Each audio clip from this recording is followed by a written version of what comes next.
So thought I'd give you a quick update on my DIY 48-foot tall passive ICF house build. I'm doing mostly on my own. The good news is for the last couple of weeks, my kids have been out of school. So they're in between semesters going to graduate school, and so I've been able to get help from them, and my dad's had some time in the afternoons to come over and help, so it hasn't been completely on my own for the last couple of weeks, so we've actually been able to get quite a bit done. But as you can see, one of the things that we're facing is all that snow. And so it's nice that we have this room underneath the garage that we've been able to spend some more time working on. So let me kind of show you what we've done. I wish I could take you up top, but yeah, there's a lot of snow.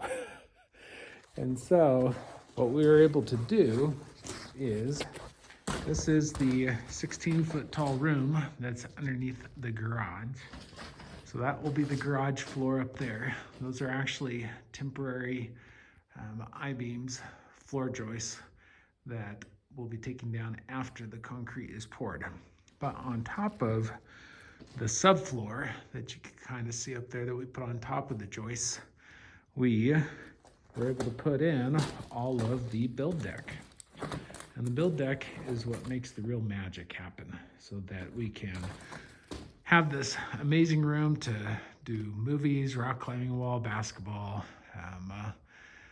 dance parties, lots of fun stuff we'll be able to do in this room. And still be able to drive 2 cars on that concrete floor up there. So here's how the real magic happens. So these are called build deck, and they stack together kind of like Legos. So you got the Lego in that goes into there. And then what happens is all of those are placed up top, and this styrofoam ends up creating basically a concrete beam shape. So when I pour the concrete into here, it'll obviously go down there. There will be 2 pieces of rebar going the entire length of that, almost 20 feet.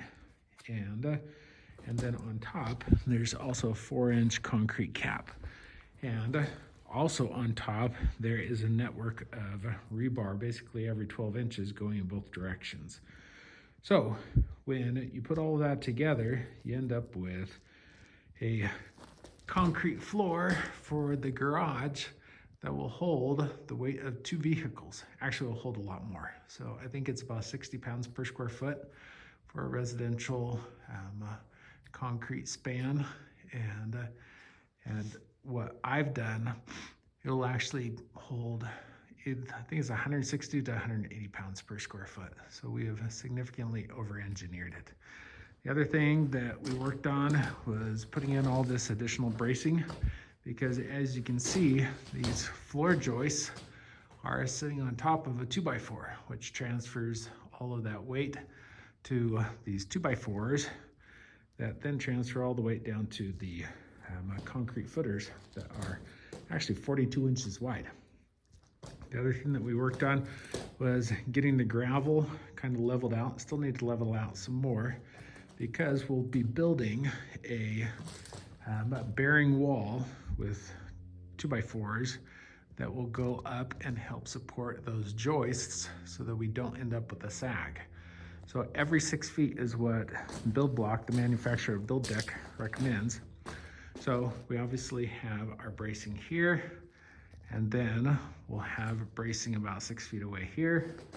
And then we'll be doing another load bearing wall here, and doing all of that bracing as well.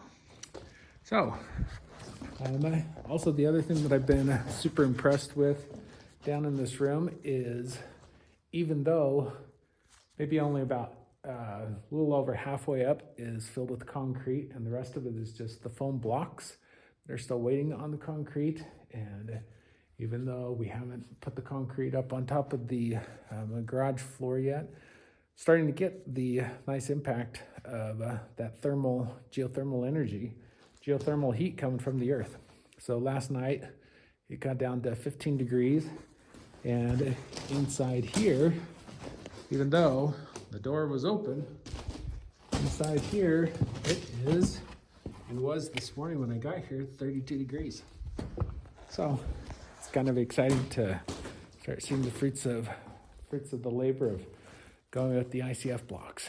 And so if you want to continue to watch this crazy journey that I'm on, be sure to like and subscribe. And until next time, thanks for watching.